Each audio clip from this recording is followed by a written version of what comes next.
नमस्कार दोस्तों, स्वागत है आप सभी का मेरे यूट्यूब चैनल शिक्षा कलश में। आज दोस्तों हम जानेंगे जो आज के जो 12 अगस्त के टॉप 10 करंट अफेयर्स हैं उनके बारे में। ये एक क्विज़ के फॉर्म में है। ये 10 के 10 क्वेश्चन जो आज हैं वो बहुत ज़्यादा इम्पोर्टेंट है एग्ज़ाम के पॉइंट ऑफ व्यू से। तो आप लोग पूरा वीडियो ज़रूर देखिएगा और ये 10 के 10 क्वेश्चन आप लोगों को ज़रूर याद रखने हैं एग्ज़ाम के दृष्टिकोण से। तो चलिए दोस्तों शुरू करते हैं। पहला क्वेश्चन है, हाल में ही किस मशहूर शायर का निधन हो गया है। आज ही एक मशहूर शायर जो हमारे देश के इंदौर के रहने वाले थे उनका निधन हो गया है। वो कौन है? तो ऑप्शन है एहसान अली, गुलजार, मुनव्वर राना और राहत इंदौरी। तो कोरोना वायरस के कारण वो कल अस्पताल में भर्ती हुए थे, राहत इंदौरी साहब, जिनका निधन हो गया आज। तो इसका सही आंसर है राहत इंदौरी। ये बहुत ही मशहूर शायर थे हमारे देश के और कई फिल्मों के इन्होंने जो है गाने वगैरह भी लिखे थे। तो ये इसका सही उत्तर है राहत इंदौरी, मशहूर शायर जिनका आज निधन हो गया। इसको आप लोगों को याद रखना है। जो दूसरा क्वेश्चन है आज का वो है, किस देश ने सबसे पहले कोरोना वायरस के टीके का लॉन्च किया है। तो ये फ़िलहाल अभी कोरोना वायरस से इतना ज़्यादा प्रभावित है, पूरा विश्व प्रभावित है। ऐसे में सबसे मतलब कई देश जो है वैक्सीन बनाने की बात कर रहे हैं। कई देशों ने वो ट्रायल शुरू कर दिया, हमारे भारत में भी ट्रायल शुरू हो गया है। लेकिन रूस ने सबसे पहले कोरोना वायरस के टीके को जो है रजिस्टर्ड कर दिया है और अपने देश में राष्ट्रपति जो हैं वो उसकी विश्वसनीयता जो है उसे अप्रूव करने के लिए सबसे पहले उस टीके को अपनी बेटी को लगवा रहे हैं, ताकि कोई सवाल ना उठाए कि ये टीका जो है गलत है या फिर इसकी विश्वसनीयता पे संदेह किया जा सकता है। तो रूस ने, इसका सही उत्तर है रूस।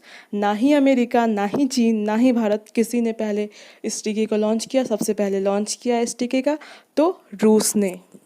आज का अगला इम्पोर्टेंट क्वेश्चन है, मैंने पहले भी बोला है किसी देश के नए प्रधानमंत्री बनाए जाते हैं, राष्ट्रपति बनाए जाते हैं, तो वो 100% चांस रहते हैं कि वो एग्ज़ाम में पूछेंगे ही पूछेंगे।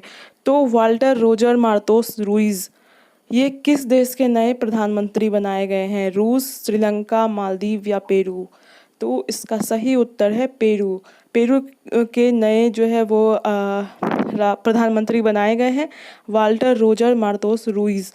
थोड़ा बड़ा नाम है लेकिन आप लोग को याद रखना है इसलिए, क्योंकि एग्ज़ाम के दृष्टिकोण से ये सब महत्वपूर्ण होते हैं। कई देशों के जो नए राष्ट्रपति प्रधानमंत्री बनाए जाते हैं तो वो सभी एग्ज़ाम में पूछा जाता है। बीपीएससी वगैरह में भी ये पूछना इसका बहुत बहुत चांस है कि ये पूछ सकता है, तो ये आपको याद रखना है। आज का अगला महत्वपूर्ण क्वेश्चन है, किस राज्य की सरकार ने अमेरिकी आईटी फर्म बोस्टन के साथ समझौता किया है?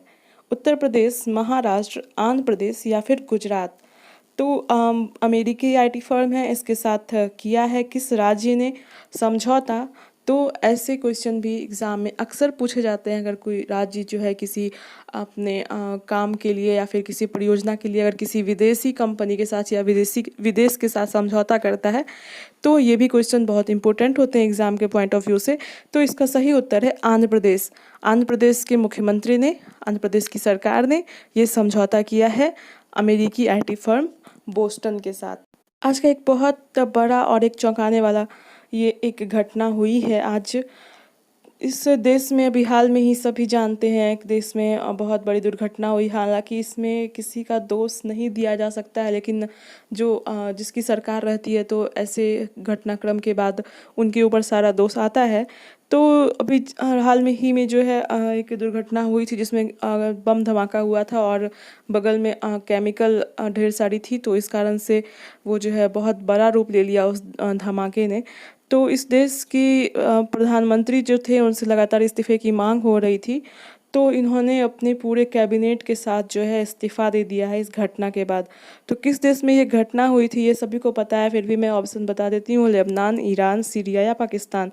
तो लेबनान के बेरूत में ये धमाका हुआ था, बहुत ज़्यादा लोगों की जान गई थी और बहुत ज़्यादा लोग घायल हुए थे। तो ये भी इम्पोर्टेंट है, तो आप लोगों को याद रखना है ये आज के लिए। अगला इम्पोर्टेंट क्वेश्चन है आज का, ये भी प्रधानमंत्री नए बने हैं। एक्चुअली ये पहले से थे, ये चौथी बार बने हैं, लेकिन ये भी चूँकि नए बने हैं तो ये एग्ज़ाम में आने की संभावना है। और चूँकि भारत का ये पड़ोसी देश है तो इससे जुड़े प्रश्न हमेशा आते रहते हैं एग्ज़ाम में। तो हाल ही में श्रीलंका के नए प्रधानमंत्री कौन बनाए गए हैं? गोतबाया राजपक्षे, महिंद्रा राजपक्षे, चंद्रिका कुमारतुंगा या मैत्रीपाल सिरिसेना? तो इसका सही उत्तर है महिंद्रा राजपक्षे। वो चौथी बार जो है श्रीलंका के प्रधानमंत्री बनाए गए हैं और गोतबाया राजपक्षे जो हैं वो श्रीलंका के राष्ट्रपति हैं। तो ये भारत का पड़ोसी देश है, तो इसके बारे में भी आप लोगों को जानकारी रखना बहुत महत्वपूर्ण है और एग्ज़ाम के दृष्टिकोण से भी ये महत्वपूर्ण है। तो आप लोगों को याद रखना है, राष्ट्रपति हैं गोतबाया राजपक्षे और प्रधानमंत्री हैं महिंद्रा राजपक्षे। आज का अगला महत्वपूर्ण प्रश्न है आत्मनिर्भर भारत। अभी इसकी बहुत चर्चा चल रही है हमारे देश में, इसलिए इससे जुड़े सवाल जो है वो बहुत इम्पोर्टेंट है। जो भी करंट मुद्दा रहता है हमारे देश में उससे जुड़े सवाल ज़रूर आते हैं। तो सरकार ने आत्मनिर्भर भारत को बढ़ावा देने के लिए कितने रक्षा वस्तुओं की आयात पर प्रतिबंध लगाया है?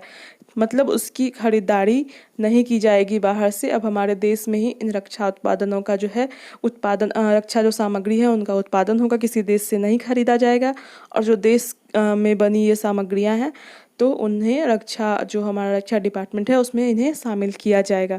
तो कितने वस्तुओं की आयात पर प्रतिबंध लगाया है? 99, 100, 101, 102। तो इसका सही उत्तर है 101। तो रक्षा मंत्रालय सरकार ने जो है 101 रक्षा वस्तुओं की आयात पर प्रतिबंध लगा दिया है आत्मनिर्भर भारत को बढ़ावा देने के लिए। अब देश में बनी हुई स्वदेशी वस्तुएं खरीदी जाएंगी। तो ये एक बहुत अच्छा कदम है सरकार का आत्मनिर्भर भारत को और मजबूती प्रदान करने के लिए, वोकल फॉर लोकल बनने के लिए। आप सभी से भी अनुरोध है कि जो हम लोगों की जो स्वदेश में उत्पन्न वस्तु है उसे ज़्यादा से ज़्यादा खरीदें। हमारे देश को आगे बढ़ाने के लिए ज़रूरी है। हमने पढ़ा भी है पहले भी, स्वदेशी आंदोलन जब हमारा देश आज़ाद होने वाला था तो ये आंदोलन काफ़ी जोर पकड़ा था ताकि हम लोग ब्रिटेन को कमज़ोर कर सकें। तो आज भी कई विदेशी जो कंपनियां हैं, जो चाइनीज़ कंपनियां, उनको कमज़ोर करने के लिए, उनकी ताकत को कमज़ोर करने के लिए हमें स्वदेशी अपनाना बहुत आवश्यक है।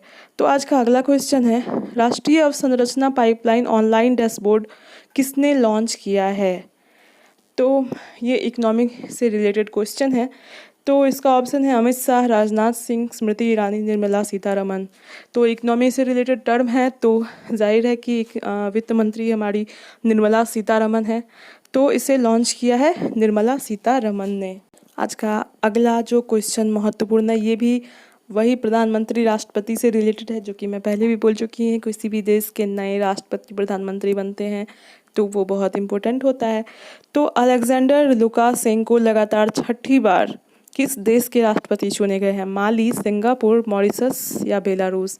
तो ये बहुत ज़्यादा अभी चर्चा में भी था क्योंकि इन्हें एक तानाशाह राष्ट्रपति माना जाता है और इनके खिलाफ में एक महिला श्वेतलाना ऐसे करके कुछ नाम था, वो खड़ी हुई थी, कई युवाओं को उनका सपोर्ट मिला था। चूँकि ये 1994 से लगातार वहाँ के राष्ट्रपति हैं और जनता इनसे त्रस्त हो गई है, तो इनको हटाने की जो है पूरी मुहिम चालू थी। लेकिन फाइनली यही बेलारूस के राष्ट्रपति फिर से चुने गए हैं छठी बार। तो इसका सही उत्तर है बेलारूस।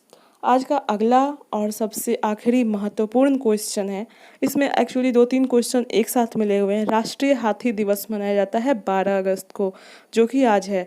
राष्ट्रीय हाथी दिवस मनाया जाता है 12 अगस्त को। इसी अवसर पर पर्यावरण मंत्री प्रकाश जावड़ेकर ने कौन सा पोर्टल लॉन्च किया है? पहला इसमें क्वेश्चन है कि राष्ट्रीय हाथी दिवस मनाया जाता है 12 अगस्त को, ये भी पूछा जा सकता है। और पर्यावरण मंत्री हमारे कौन हैं? प्रकाश जावड़ेकर। और इन्होंने कौन सा पोर्टल लॉन्च किया है राष्ट्रीय हाथी दिवस के अवसर पर? तो इसका ऑप्शन है रक्षा, सुरक्षा, हाथी मेरे साथी या फिर एलिफेंट सेफ्टी। तो इसका सही उत्तर है सुरक्षा। तो हाथी और मानव के बीच जो सुरक्षा है उससे संबंधित जो है ये इस पोर्टल का लॉन्च हुआ है। इसके लिए क्या उपाय किए जा सकते हैं, तो ये बहुत इम्पोर्टेंट है। राष्ट्रीय हाथी दिवस कब मनाया जाता है? 12 अगस्त को मनाया जाता है, जो कि आज है।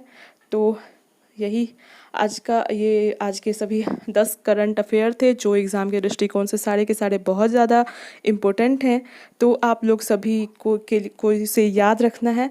और अगर आपको ये वीडियो पसंद आई हो तो इसे ज़रूर लाइक करें।